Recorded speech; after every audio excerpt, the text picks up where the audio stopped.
Shalom Strong Builder, nama saya Stefanus. Saya mau menyaksikan hari ini bagaimana saya dan teman-teman komsel bertekun dalam baca firman. Dan saya mau menyaksikan bagaimana dampaknya buat komsel kita, sehingga membaca firman menjadi kesukaan, menjadi gaya hidup buat kita semua. Saya bertobat 2003, saya mengalami Tuhan, bagaimana saya dilepaskan, bagaimana saya dipulihkan, bagaimana saya mengalami pertumbuhan. Bukan karena retret, bukan karena yang lain-lain, tapi saya membaca firman saat itu.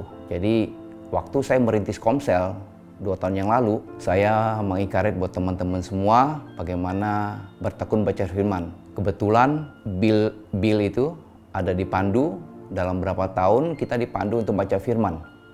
Sehingga kita bisa membaca dari perjanjian lama sama perjanjian baru dalam 1 tahun, dan perjanjian baru sampai Wahyu itu kita ulang 3 kali. Kalau yang perjanjian lama itu 1 kali. Jadi 1 tahun itu kita membaca perjanjian habis 1 tahun dan perjanjian baru 3 kali. Bagaimana saya lihat dampaknya buat teman-teman, buat saya sendiri juga, karena saya percaya firman itu ekspresi kita mengasihi Tuhan, baca firman.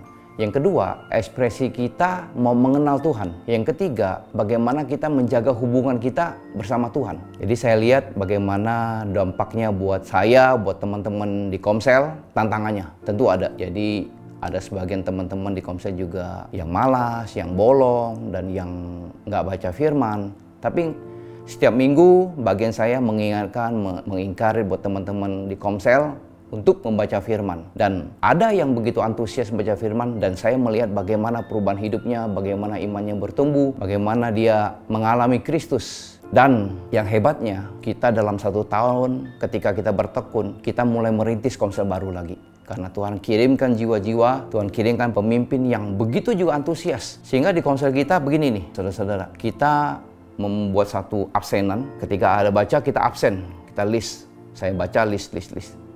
Jadi itu juga gunanya apa? Kita saling mengingatkan, saling mendukung, saling mensupport. Terakhir saya mau bagikan satu firman di Yohanes 1 ayat 3. Segala sesuatu dijadikan oleh Dia, yaitu firman. Tanpa firman segala sesuatu tidak akan jadi. Jadi menurut saya apapun yang kita lakukan tanpa ada firman, saya rasa nggak akan jadi. Saya pribadi mengatakan firman itu bahan dasarnya. Kita mau membuat sesuatu, ada bahan dasarnya, pasti jadi. Bahan dasarnya apa? Ketika kita mau bertumbuh, bahan dasarnya firman. Kita mau berubah, bahan dasarnya firman. Kita mau merdeka, bahan dasarnya firman. Ketika kita sudah memiliki bahan dasarnya, kita pasti bisa mencapainya, bisa membuatnya. Ibarat kita mau bikin kue, kita harus mempunyai bahan dasarnya. Tanpa bahan dasarnya, kue nggak akan jadi. Teman-teman, rekan-rekan, saudara-saudara, Abah Barat, sesuai tema kita, umat yang mengenal Allah akan kuat dan bertindak. Ketika kita mencintai firman, maka kita mencintai Allah, maka kita makin mengenal Tuhan, maka kita makin dikuatkan. Karena Injil adalah kekuatan Allah. Oleh sebab itu, kita usahakan, kita bertekun, dan kita membaca firman. Tuhan Yesus memberkati.